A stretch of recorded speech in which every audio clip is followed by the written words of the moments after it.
அனைவருக்கும் வணக்கங்க. இப்போ மீனராசி பற்றி பார்க்கலாம். மீனராசி உள்ள எப்படி இருப்பாங்க, மீனராசி கூடையவங்க எப்படி இருப்பாங்க அப்படின்னு பார்க்கலாம். இவங்க வந்துங்க உபயராசியை சேர்ந்தவங்க. யாருங்க? மீனராசியில் உபயராசி, காலற்ற ராசின்னு சொல்லுவாங்க.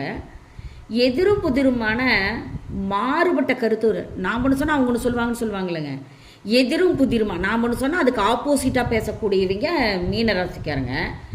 ஒருவரை ஒருவர் பிரியாத நிலையை வந்துங்க இவர்கிட்ட இருக்குங்க. பழகிட்டா ஒருவருக்கு ஒரு பிரியாத நிலையை காட்டுங்க. இவர்கள் வந்து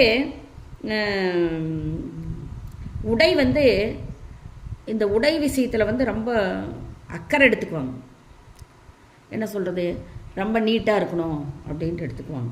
உடை விஷயத்தில் ரொம்ப முக்கியத்துவம் கொடுப்பாங்க. மேக்கப்பில் அப்புறம் தன்னை சார்ந்த இடத்தையும் சுத்தமாக வச்சுக்குவாங்க.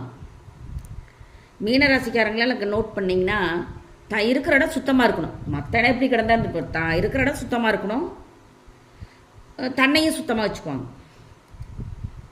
அப்புறம் ஒற்றுமையாக வாழக்கூடிய தன்மை கொஞ்சம் இருக்குங்க. கூட்டு குடும்பமாக வாழணும் அப்படின்னு நினைக்கக்கூடிய பண்பாடு அதிகமாக இருக்குங்க. எல்லாரும் ஒற்றுமையாக இருக்கணும்னு நினைப்பாங்க, கூட்டு குடும்பமாக இருக்கணும்னு நினைப்பாங்க. இவங்க கேரக்டர் அப்படி தான் இருக்கும். இவர்கள் இருக்கும் இடத்தை விட்டு வெளியே விட மாட்டாங்க. கூண்டு கிளியும்பாங்க இல்லைங்க, ஒரு கூண்டு கிளின்னு சொல்லுவாங்க. ஒரு இடத்துல போய் கூண்டு கிளி அடைச்சிட்டு அது அப்படியே தானே இருக்கும். உள்ள தண்ணி பழமெல்லாம் வச்சுருவாங்க. அந்த மாதிரி இவங்க கூண்டு கிளின்னு வச்சுக்கோங்களேன். ஒரு இடத்துல போய் தன்னைத்தானே அடைச்சிக்குவாங்க. இவங்களோட கேரக்டர் அப்படி தான் இருக்கும். அப்புறமேலுங்க அந்த இடத்த விட்டு வரமாட்டாங்க.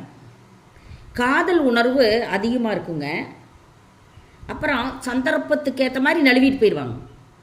காதல் உணர்வும் இருக்கும், சந்தர்ப்பத்துக்கு ஏற்றவாறு அப்படியே நழுவிட்டு போகிற தன்மையும் இவங்களுக்கு இருக்குங்க. அப்புறமேலுங்க இவங்களும் ஒழுக்கமாக இருப்பாங்க.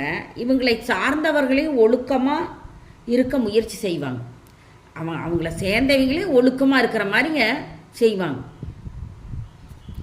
இவர்களும் ஒழுக்கமாக இருப்பாங்க, இவங்களோட பழகிறவங்களும் ஒழுக்கமாக இருக்கணும்னு நினைப்பாங்க, முயற்சி செய்வாங்க. காதல் வயப்படுவாங்க, சுத்தமாக இருப்பாங்க, ஒழுக்கம் அதிகமாக இருக்குங்க. இவங்களுக்கு குரு அதிபதியாக வருவாங்க.